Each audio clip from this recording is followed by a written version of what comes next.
नमस्कार, मी डॉक्टर कालिदास शिंदे, नाथपंथी डोरी गोसावी समाजातील प्रथम PhD धारक.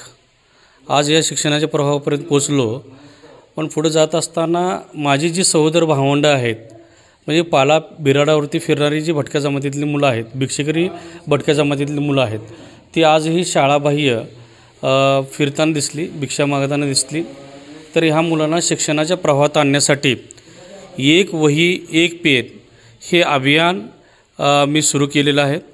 याच्या माध्यमातून फक्त भटक्या जमातीपुरताच हा विषय मर्यादित न राहता जे वंचित घटकातील बालक आहेत, जे शाळाबाह्य राहणार आहे, एकल पालकांचं मुलं आहे, अशा शाळाबाह्य राहण्याची भीती आहे किंवा अन्य कोणत्याही कारणामुळं शाळाबाह्य राहण्याची भीती आहे, अशा मुलांना शिक्षणाच्या प्रवाहात आणण्यासाठी एक वही एक पेन अभियान आपण सुरू केलेलं आहे. तर या अभियानामध्ये आपण काय करतो, तर शैक्षणिक साहित्याच्या स्वरूपात ह्या विद्यार्थ्यांच्यापर्यंत पोहोचण्याचा प्रयत्न करतो, त्यांना शिक्षणासाठी प्रोत्साहित करण्याचा प्रयत्न करतो.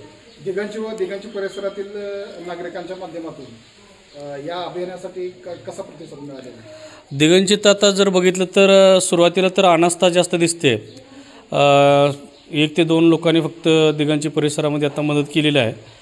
पण भविष्यकाळात दिगंची गावामध्ये हा प्रकल्प, हे अभियान मोठ्या प्रमाणात माध्यमातून गेल्यानंतर भविष्यात अपेक्षा करतो दिगंची गाव ही मोहीम स्वतः हातात घेईल आणि एकही बालक शैक्षणिक साहित्यापासून वंचित राहणार नाही याची काळजी घेईल अशी अपेक्षा वाटते. तुम्ही फाउंडेशन का काढत नाही याच्यावरती, ट्रस्ट किंवा असं?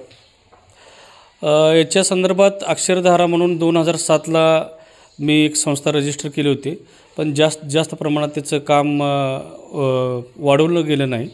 पण भविष्यात त्याच्या माध्यमातून आता काम हे प्रकर्षानं मोठं सुरू करण्याचा प्रयत्न करतो आहे.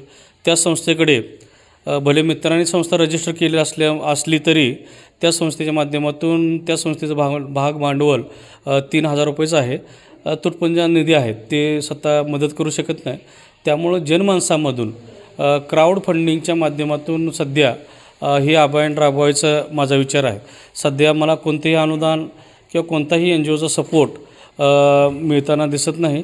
पण जे काय व्यक्तिगत क्राऊड फंडिंग आहे त्याच्या माध्यमातून हा प्रकल्प सुरू आहे.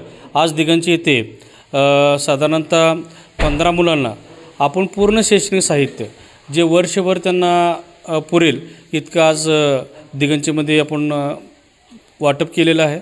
याच्यामध्ये माने सर, सरपंच अमोल मोरे, त्यानंतर गावातले प्रतिष्ठित नागरिक अंकुश महाराज, जावेर सर, गुंजारे सर, अशा पद्धतीने इथे उपस्थित राहिले. गावामधून सुद्धा पत्रकार संतोष रणदिवे, आमचे मित्रवर्ग अंकुश मुडे, हातेकर हे सुद्धा इथे उपस्थित राहिले.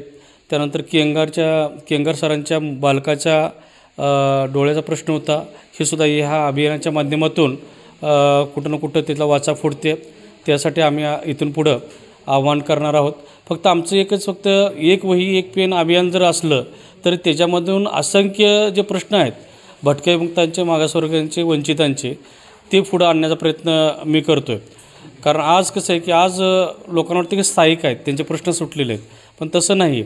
इथे आजसुद्धा लोक गवत आणायला जाणं, मोलमजुरीचं काम करणं मोठ्या प्रमाणात अशा पद्धतीनं दिसतात आहे. उदरनिर्वाहाचं साधन असे मोठ्या प्रमाणात ह्या गावामध्ये उपलब्ध नाही.